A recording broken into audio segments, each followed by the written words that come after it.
Hi, and welcome to Dire Consequences. I'm Claire Dyer, and you're watching Unprecedented TV, the channel that tells you the stories the mainstream media won't, cuts through the censorship, and gives a platform to voices that have been ignored, smeared, or deliberately silenced.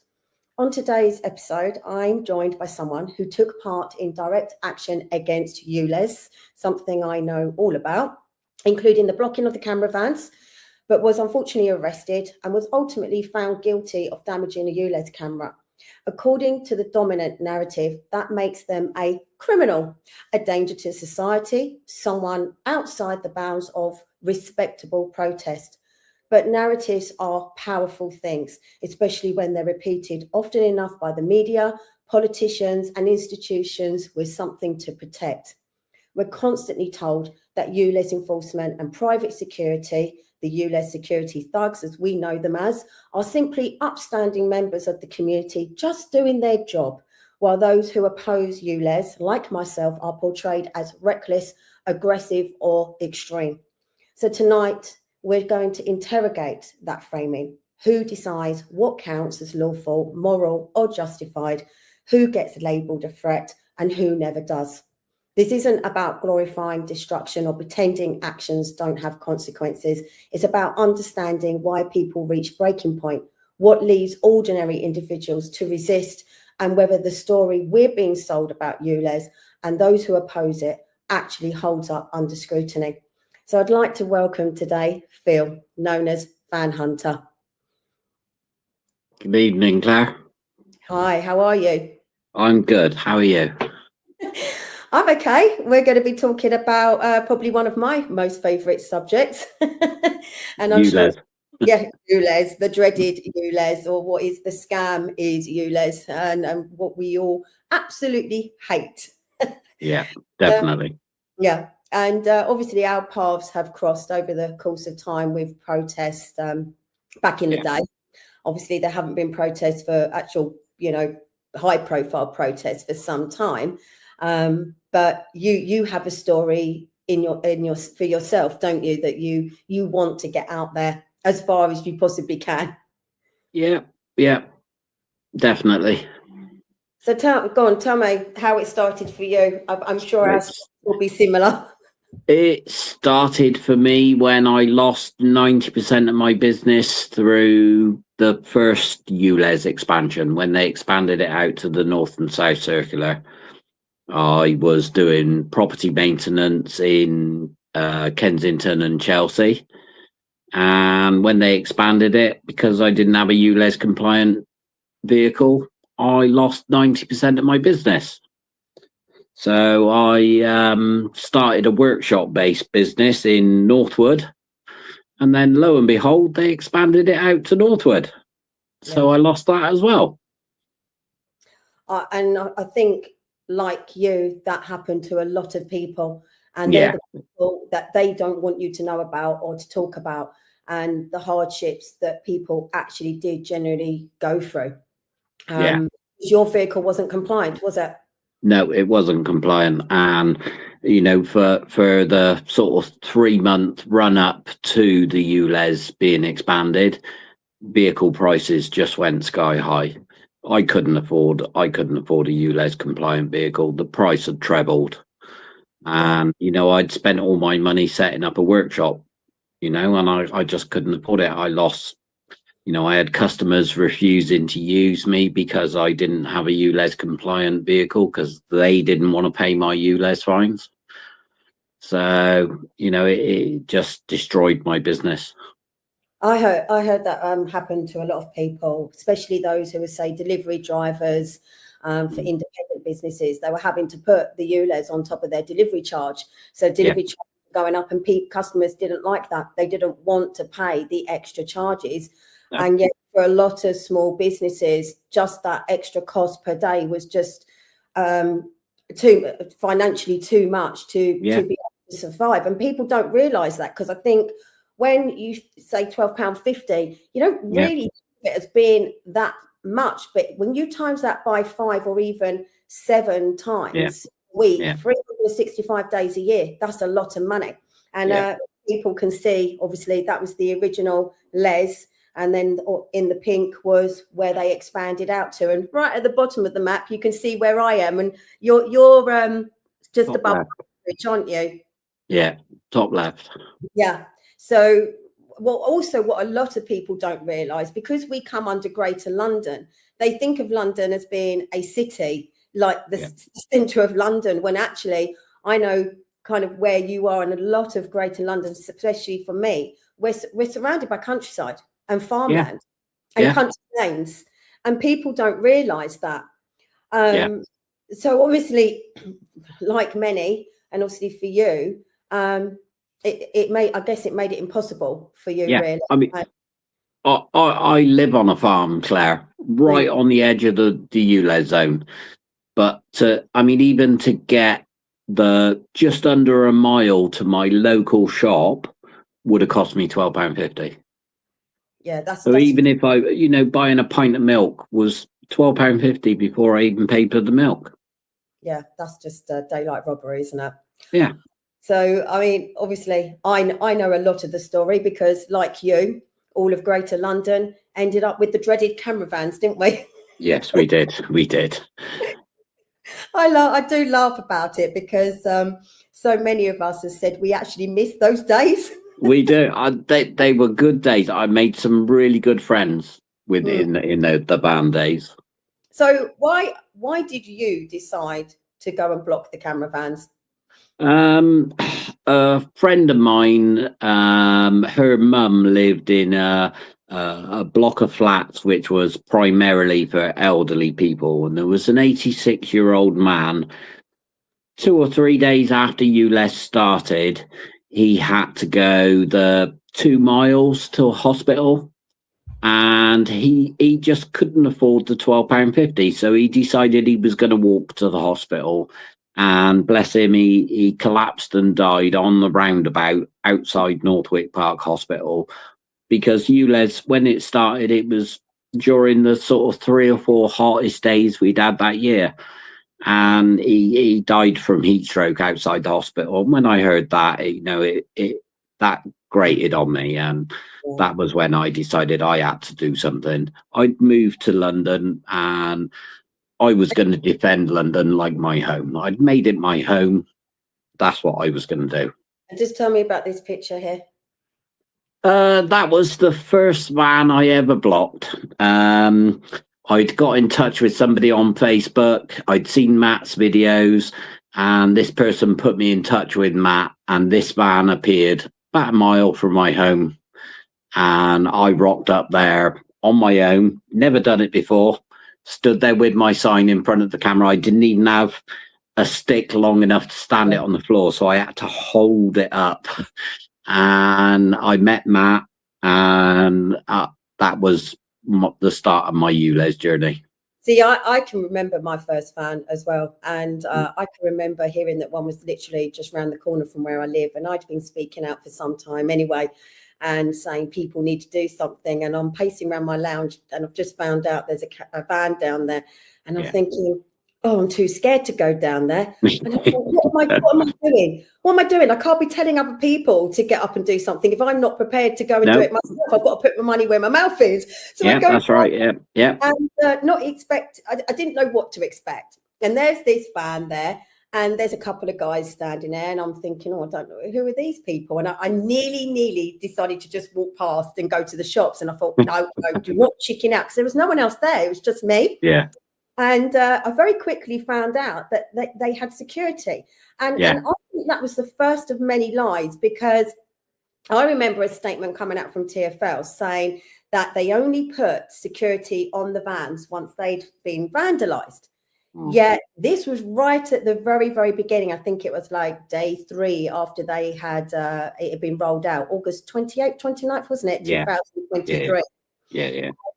And there was security already. And I think it was probably the 3rd van that had ever come into Biggin Hill. And I, like you, I had absolutely nothing. I couldn't even block the camera. And I thought, I'm not having this. And I went back to my car, flicked my boot, got this big picnic blanket, and I'm trying to jump up and just throw it over the camera. And someone came along, and I went, put this over the camera. And then they started accusing me of basically criminal damage for a Yeah. blanket. Yeah. The first video I ever saw online of someone blocking a van was the guy in the Grinch outfit. And he climbed up the ladder and he was sat in front of the camera. And that meant so much to me. It was like, yeah, ordinary people can do it, but do I need to hide my face? And I didn't. And this is obviously what it then progressed to. Yeah. So, you know, we had the camera vans, and there are some very memorable moments which I would say. That apparently is the quickest cut. That one. And how quick is that? 3 seconds from starting the saw to the camera falling. Wow. Oh, are we going to watch it again? I mean, back in the day, social media was absolutely flooded with these. It was almost like it was a phenomenon. And, you know, if we mention the vans, you know, there was a narrative created very, very quickly that the people at the vans, like you and me, were dangerous protesters. Yeah. You know, and then moving on to, I mean, how did they even get named? Do you know how the Bladerunners got named? Because I don't. Oh yeah, I think it was the Daily Mail. The Daily Mail did an article on it, and I think they named Bladerunners. So I think that's where it came from. Yeah, and then very quickly it just went viral, didn't it? Yeah, I mean, I upset the security. Security didn't like me. So my mate James. Well, we'd almost call him my mate as well, because I think they hated me as much as they hated you.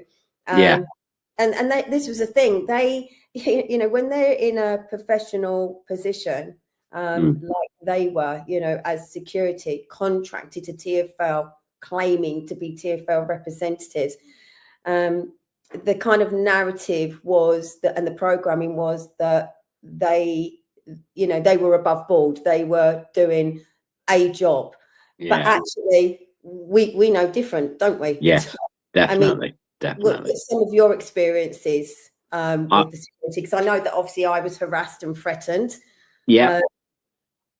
And for you? So, well, one of them created a fake Facebook page so that he could troll people like you and I. And I received a message saying that I was told to tell the guy in the hat that we're coming for him. So, yeah. Was that sent to you direct via Facebook or something? No, it was sent to one of the other protesters and they forwarded it on to me. I mean, I was known as the guy with the hat, so, you know, it was pretty obvious who it was. Vitali, he didn't like me. He was on Matt's video threatening, he's saying he wasn't working now. I'm going to come and get you. And, you know, I never hid where I didn't hide. I didn't wear a mask. I didn't hide where I lived. My pickup truck was signed, written. They had my phone number. Nobody ever direct messaged me, but I got messages through the grapevine saying they were coming for me. I mean, I never liked to use the word protester. I always said campaigner. We had one female campaigner, and they were actually calling her. They were actually outside her house, stalking her in the security cars that accompanied the vans. And the police would do absolutely nothing. And you're talking about Vitali, and he's as one of the security, quite well known. And he actually seriously assaulted somebody, put him in hospital. And he assaulted somebody in Harefield as well, and the police were called, and nothing was ever done about it.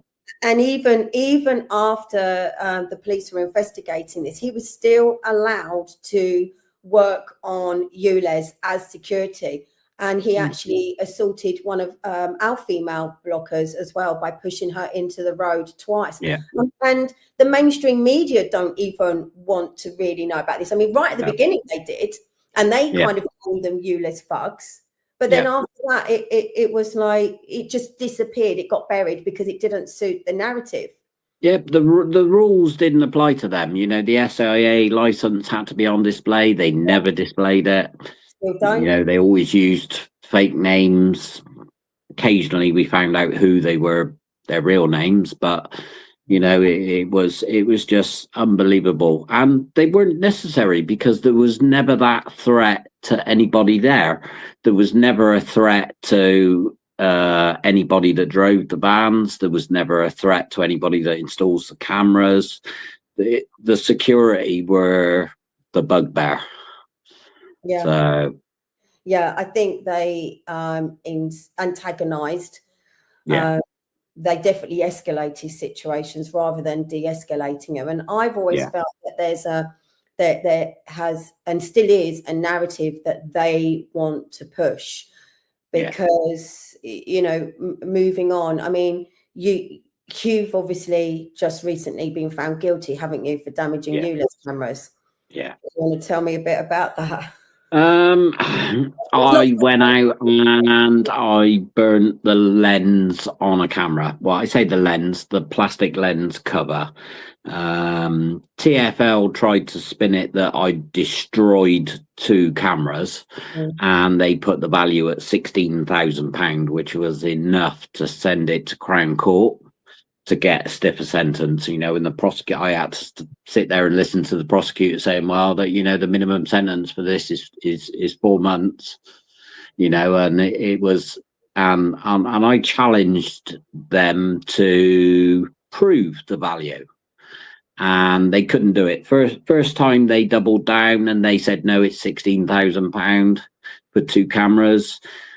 The second time, the judge did say to them, look, you need to provide evidence of this value. And on the third hearing, suddenly the value had changed to £3,000 for 2 cameras. And their excuse was, we'd got the wrong 2 cameras. So I don't understand how 2 cameras at one location could be £16,000, but 2 cameras at another location were £3,000. And the judge in the end said, no, we're going to take the defendant's value of £2,000 worth of damage. And he dealt with it as a magistrate rather than a Crown Court judge. Do you and he said that, you know, it could have been dealt with at magistrate 6 months before. We'd had 3 Crown Court hearings. And eventually it was down to £2,000. And do you think the judge knew? Because I've heard this I hear this quite a lot because I catch TFL contractors illegally working. They excavate without no permit. It is illegal. They don't have the permission from the council, but because it's TFL, they cannot be fined because they do all the highways. And their excuse every single time to the council is, oh, oops, sorry, it was an error. And that's kind of what they did with the court, wasn't it? They kind of went to the judge and went, oh, sorry, we made a mistake. Do you think they withdrew their original statement? Now, when I say they withdrew it, they completely withdrew it. Even my barrister said to me, it's really odd that they've taken away that original estimate for the value. He said, because he said when barristers get paid, they get paid on sheets of paper. He said, and with that one withdrawn, they won't get paid for that now. And then they replaced it with one that had a lot lower value. See, bearing in mind that how much is TFL in debt by? Well, 800 million in unpaid ULEZ fines, and in total they're 13 billion pound in debt. So anyone could possibly think that maybe TFL are taking advantage of the people that they're cutting cameras, and they're trying to make some money back on it through the courts, because they know how much is one of their cameras. They say it's the camera itself is 6,125, but with that you get, I mean, they tried claiming that they'd replaced 2 brackets for the cameras I damaged. Now, I didn't damage the brackets, and the police took photographs of the brackets, and 6 months later the brackets were still the same brackets. They still had the same paint on them, they still had the same marks on them, so they hadn't replaced them. But I mean, in total, it works out at about 8,125 for a camera install on a traffic light junction. But all you did was damage the lens. Not even the lens, Claire. It was just the plastic lens cover. So one could possibly say or argue that they knowingly knew that it was only going to cost £3,000 for two cameras, and yet they thought that they would get away with 16,000 to make that extra money. So that and of course get a tougher sentence, because once it's over £5,000, it takes it from magistrates to Crown Court. Well, this is what I was going to say. I mean, at the end of the day, we're not going to condone the fact that you damaged a camera, and we'll move on to why you damaged that camera. But you're being tried in court for obviously committing a crime. But at the same time, it would be perceived that TfL are also committing a crime of fraud and perjury within the courts to try and make extra money back. But at the same time, leaving you with a tougher sentence, possibly a prison sentence, and ruin your life. You wouldn't get that much. I mean, even painting of a camera lens, I believe, is just a bit of cleaning fluid and wipe clean. And yet your sentence for that would be more than, say, for graffitiing in a bus stop. Or a wall or something like that. Yeah, definitely. We are just going to stop there because I have actually got to go to an advert where we will be seeing another one of our shows, which is Tim Scott Uncancelled.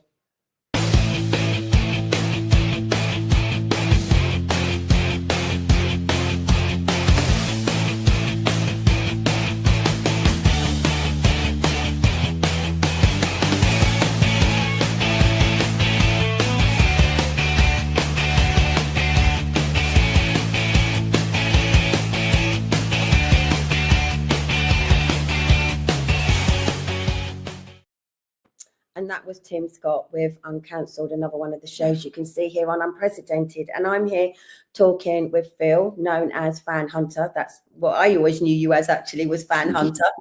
I became Fan Hunter, Phil, very quickly. When I met Matt said, get on TikTok. He said, I'll plug you, I'll get you enough followers. And within 2 or 3 days, I had enough followers to go live. And I was then Fan Hunter Phil. The guy with the hat. What pushed you personally to decide to damage the cameras? Frustration. It was, we pinned our hopes on him not getting re-elected, and he got re-elected on, I believe, 18% of the vote, which is very little. But because, so many candidates and so many people not voting, 18% was enough to get him back in office. And I was frustrated. It was very soon after the election that I got arrested.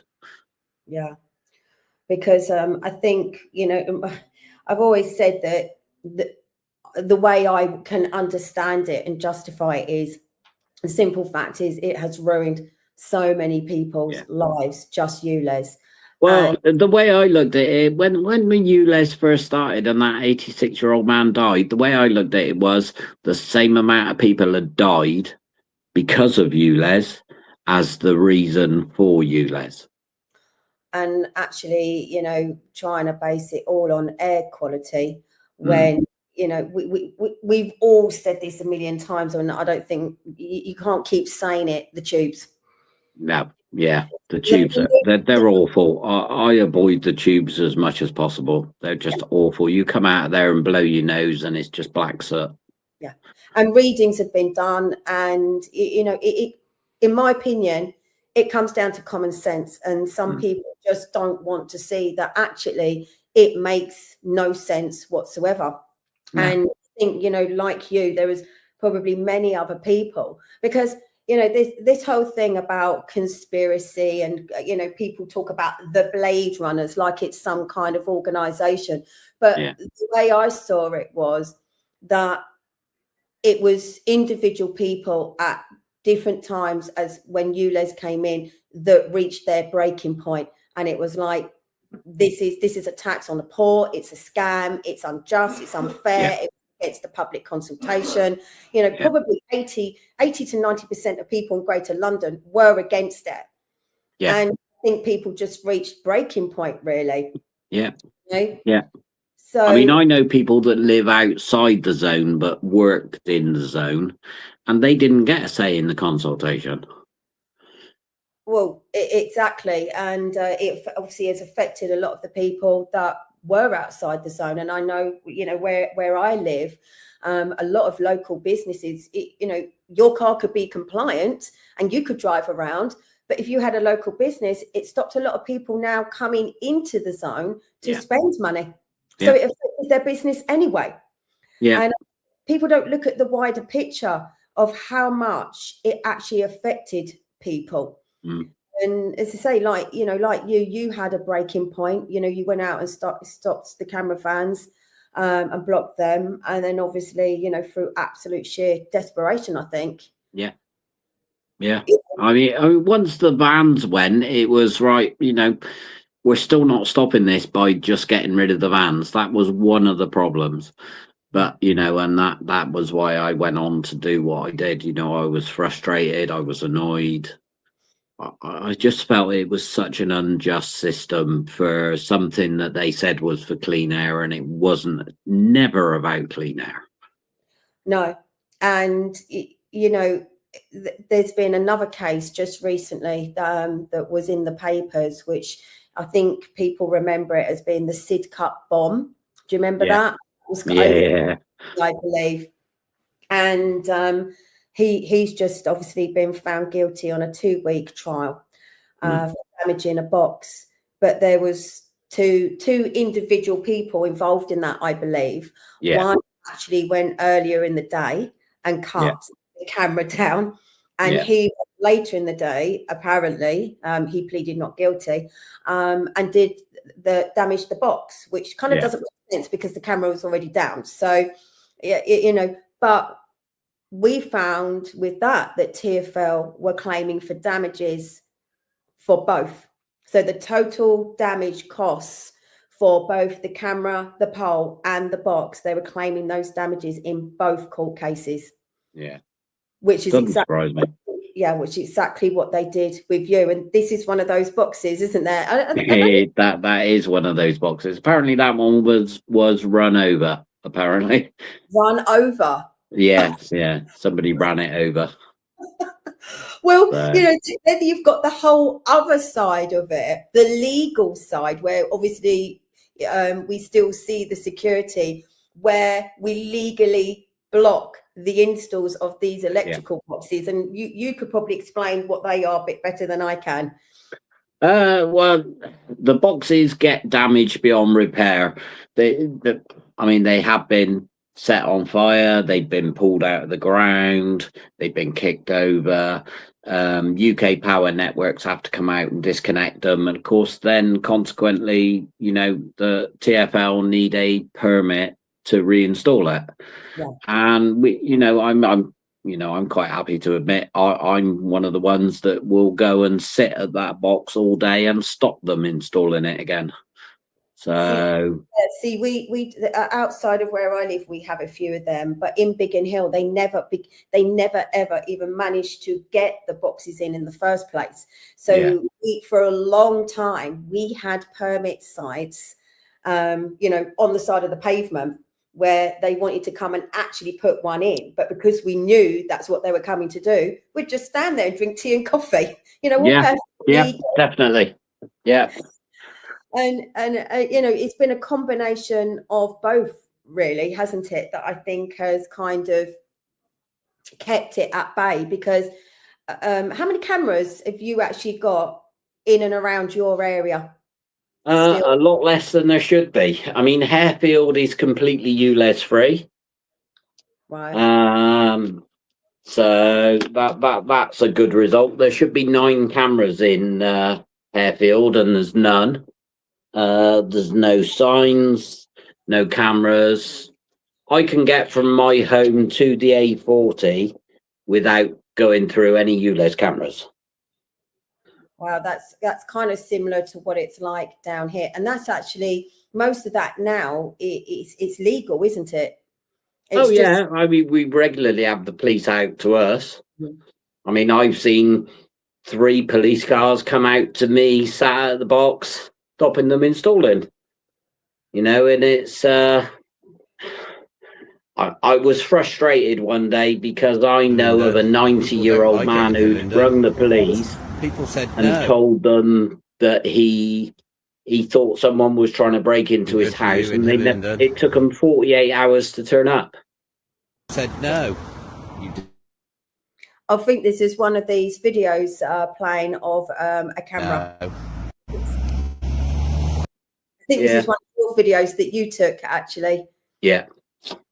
Of a camera down. Well, what was it you were actually saying there? Well, Mr. Mayor. I was just saying that Sadiq Khan. For you in Hillingdon. People don't like it in Hillingdon. People said no. You did it anyway. Oh well. People are still saying no. I think that was a clear message. Yeah. So that was just down the road from me. So.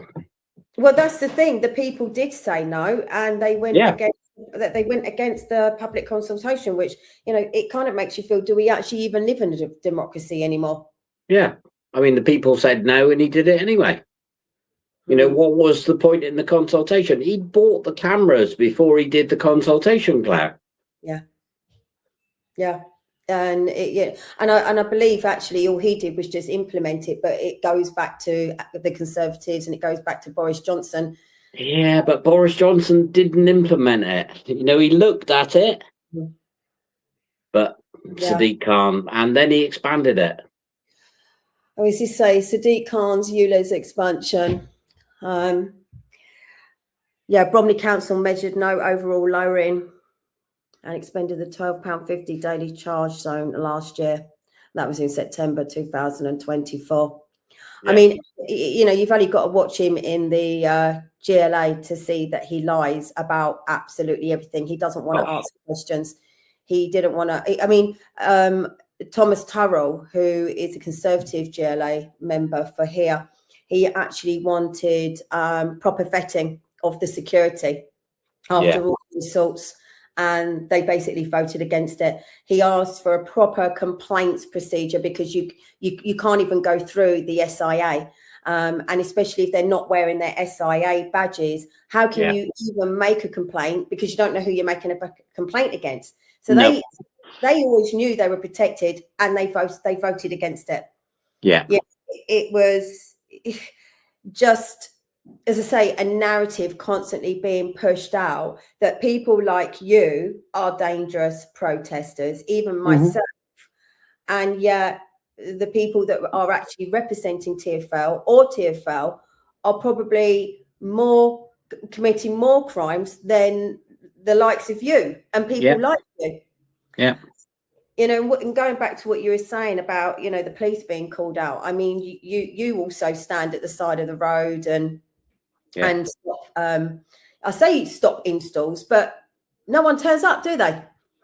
No, they won't come near me. I'm a bit of a thorn in the side of the security, so they won't come anywhere near me. James won't come to Hillingdon now because of me. So I must admit, I haven't seen him for a long time. It's been a very long time. Adam, yes, Adam. We must stop calling him James, start calling him Adam. Well, I think he's become famous for being called James now, hasn't he? Because he did get made famous, let's be honest. In one of Matt's videos that we did, we were behind the ban at Ladygate Lane. We were there for 8 hours, and somebody on the live commented that his name was Adam, and it just got brushed to one side, you know, and then Big Bill called him James, and that was where we got his name, James. So do you remember when all of them got called David? Yeah, that was a standing joke. We had stickers with, oh, who's this? Oh, it's David.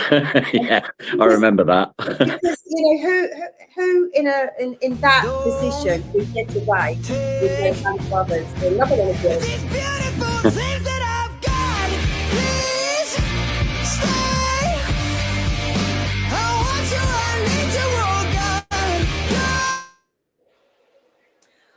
TfL have never been back and put cameras on that junction, oddly enough.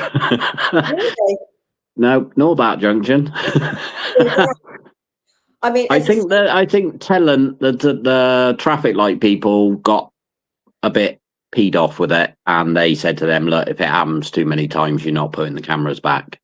So, because we've got a couple of junctions in Hillingdon where there is now no cameras. My road hasn't got any cameras on it. The last camera to go up on my road was put up at 1 p.m. and cut down at 4 p.m. Wow, that quick. Yeah, that quick. See, this is what I don't think they realised quite how big the pushback was going to be across the board. You know, between Bladerunners, you know, just people going out and cutting them, between people obviously blocking the camera vans, to people stopping the installs of freestanding cameras going in, which is completely legal. And we're 2.5 years down the line. I don't know anything that's had quite a bigger pushback in such direct action. No. Do you? No, I've never seen anything like it. And from the bottom of my heart, Claire, I'm not giving up. Yeah. I mean, that's the back of my pickup truck, that picture. That was the sign I did when I first started in ULEZ. The police told me to take that down. And I said, are you telling me to? He said, I'm asking you to. So they made me take it off. Really? Yeah. Were you actually breaking the law there or something? He said if somebody takes offence to it, it then becomes a criminal offence. Right. So, and I said, has anybody complained about it? And he said, no, but they could. It's funny, isn't it? Because the response from police is quite mixed. I mean, I see the police all the time because, as we know, you know, standing on the side of the road, it's local residents, by the way, in those areas, standing by the side of the road, drinking tea and coffee on a pavement, don't see anyone. Sometimes you might see security, but what you will see is security will call police, get police attend. And as you were saying earlier, you know, we see it all the time, the constant wasting of police time. Yeah. When crime rates going up, you know, other things they could be investigating. So that's angering the public. But also when they turn up, the response is generally quite good, isn't it? I mean, you had an experience with the police, wasn't it, where they were kind of thanking you, I think, weren't they? Yeah, I mean, after I'd gone through the courts, I went back to Acton police station to get my phone back. They'd had my phone for nearly a year. They took my phone off me and my jacket when I got arrested. When the guy gave me my phone back, the policeman said to me, he said, you did well. And I said, what do you mean? And he said, all I'm going to say is you did well. Yeah. And that was a serving policeman at Acton police station. Wow. Yeah, I do think it is very much mixed response with the police. And unfortunately, they're Cairns police, aren't they? They're Met police. I've always said they're owned, they're used politically, financially, and personally. And we know that because Sadiq Khan used the Met Police to escort Taylor Swift from a concert. They're used every single time to turn up to ULEZ. Where they know that there's absolutely no trouble. As you said, has anyone ever actually been threatened as far as you're concerned? Never. I've never threatened anybody. I've only ever had run-ins with the security. Yeah. The same. And I think across the board, I think a lot of people would say that it's always been the security, the contractors. A lot of the contractors said that the security would make it worse. They were actually felt threatened, that they had no problem with us. I would definitely say there's a narrative being pushed to make people like yourselves and myself as, you know, extremists and dangerous. Well, that's why I'm labelled as a Blade Runner. You know, a Blade Runner isn't necessarily somebody that's gone out and cut one down. It just seems to be anybody that's fighting ULEZ is labelled as a Blade Runner. Yeah, there definitely is an overlap, because that's what I've always kind of been concerned about. That, you know, I've said to the police that, you know, we have people here that are in their 80s and they live just down the road, and they feel that strongly about it. that they're happy to stand, you know, on the side of the road with tea and coffee and donuts sometimes and biscuits and have a chat. And actually they find it it kind of gets them out. They like to, you know, have the gathering and the chat and the conversation. And I think they're trying to push this illusion that we're like stand up to racism or stop oil or something like that. You know, look, the vandalism is thought to have happened near the Swan and Mitre. What's this tree? You see a tree lopper? Yeah, that was one of the very first videos I saw, you know, where the guy, he just walked up to the traffic lights outside a pub and they were all sat in the pub garden and this guy just walked up and reached up and cut the cable and walked off. I'll tell you why I'm laughing, because it's Bromley area, which is right near me, and I didn't even know anything about this. I mean, not that I know about everything, but I try and keep my eyes open to see what's going on and know what you know what's happening, especially when it comes to TfL. You know, because I would say that out of the two, they're probably the biggest criminals, you know, and and I think people don't realise as well that ULEZ, you know, with the 20-mile-an-hour speed limits, LTNs, and all of that. I mean, how often do you start to venture into London a bit just to see how difficult it is to drive around? I won't take my vehicle into London anymore. When they expanded the ULEZ the first time out to the North and South Circular, I respected that. You know, I get it. City centres, they can become a bit choked up. So I respected it. But when they expanded it out to the M25, that was it for me. Yeah, I think that's how a lot of people felt. And I think a lot of people are not realising that it is all connected. I mean, we've got facial recognition cameras going up everywhere. Yeah. You know, you've got ULEZ. We believe it's going to be essentially for state surveillance, 15 minutes. And I say, along with the LTNs and 20-mile-an-hour speed limits, it's impossible to drive anywhere the closer you get to London. And, you know, you can be inadvertently diverted down an LTN or a one-way street. Or into the ULEZ. I so regularly see that people have been diverted off the motorway into the ULEZ zone. And the first they know about it is when they get the fine through 4 days later. Yeah, and that's another thing. TfL said that if there was a planned diversion that would take people into the ULEZ, that was done by highways, they actually claim that the cameras are turned off. Well, we know for a fact that's not true. So that's another lie. But they also said that nobody would get fined or they'd get reimbursed. And the stories that, you know, people are absolutely struggling to even get a fine overturned. You know, it just... they're making it so difficult for people. Absolutely, you know, impossible. That I think just financially, they're just crippling everyone, really. Yeah, they are. Yeah. And not actually increasing public transport. No, I mean, I very rarely go on the tube unless I absolutely have to. I had to go to Walworth police station, which is by Elephant and Castle. And I got there and the policeman had left a note at reception saying that, sorry, I couldn't make it, come to Kingston tomorrow. So I had to go to Kingston then. But that, you know, other than that, I very rarely go in on the tube. I don't like it.